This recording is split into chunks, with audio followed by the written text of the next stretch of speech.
Bonjour, alors aujourd'hui je vais vous présenter ce que je considère être le deuxième exercice fondamental. Je vous ai fait déjà une vidéo sur le premier fondamental, en ça qui va permettre de continuer à la libération des hanches, et notamment en travaillant sur les adducteurs. Et ce qu'on va voir, c'est que c'est toujours la même méthode. Donc l'exercice, globalement, c'est celui-ci. Voilà. Et l'idée, c'est que je vais vous montrer divers niveaux de réalisation, évidemment. D'abord, jambes tendues, d'accord. Et on va avoir cette sensation de pousser l'énergie dans les talons, d'accord. Voilà, ça c'est la base. Et ensuite, comme on l'a vu pour l'exercice précédent de libération des hanches, c'est toujours la même chose. Ce qui libère les hanches, c'est d'enlever la tension sur les lombaires. Donc, le mode de réalisation est toujours celui-ci. C'est pour réussir à avancer, je ne vais pas forcer musculairement, je vais vider la pression dans mon abdomen de façon à ce que les lombaires se relâchent et que la gravité puisse agir. Voilà. Pareil que pour le premier exercice où nous étions dans cette position-là, d'accord. Pour prolonger l'extension de la colonne vertébrale, on pourra agir avec les bras, toujours avec ce même geste, qui est un geste de plongée, qui permet en fait de garder les épaules ouvertes, c'est-à-dire les omoplates, le long de la colonne vertébrale.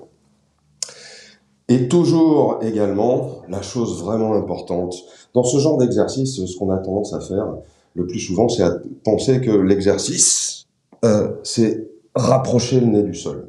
Et l'exercice, c'est pas du tout rapprocher le nez du sol, c'est réellement faire bouger les hanches. Pour que les hanches puissent bouger complètement, il faut que la colonne soit libre. Pour que la colonne soit libre, comme on l'a vu dans les vidéos précédentes, il faut que les épaules soient ouvertes. Donc, encore une fois, si vous vous retrouvez dans ce genre de position pour réussir à tenir en position assise, jambes écartées, on fait pas ça, parce que ça, c'est les épaules fermées. On viendra à nouveau se soutenir avec les bras, de façon à ce que les omoplates soient le long de la colonne. Et petit à petit, on poussera avec les mains, avec l'idée de mobiliser les hanches. Toujours la même chose, on ne tire pas sur le cou. C'est réellement l'idée de bouger le nombril vers le sol. Évidemment, si jamais vous partez d'ici parce que vous manquez un petit peu de souplesse, vous allez tout simplement arriver jusqu'à l'endroit où vous commencez à être bloqué, puis vous relâchez, vous enlevez la pression de l'abdomen, vous relâchez les jambes, et le tout en respirant, évidemment. Quand vous allez, si jamais vous êtes parti de cette position, quand vous commencez à arriver à la position assise, la bonne chose à faire, c'est de venir mettre vos coudes au-dessus de vos genoux. D'accord?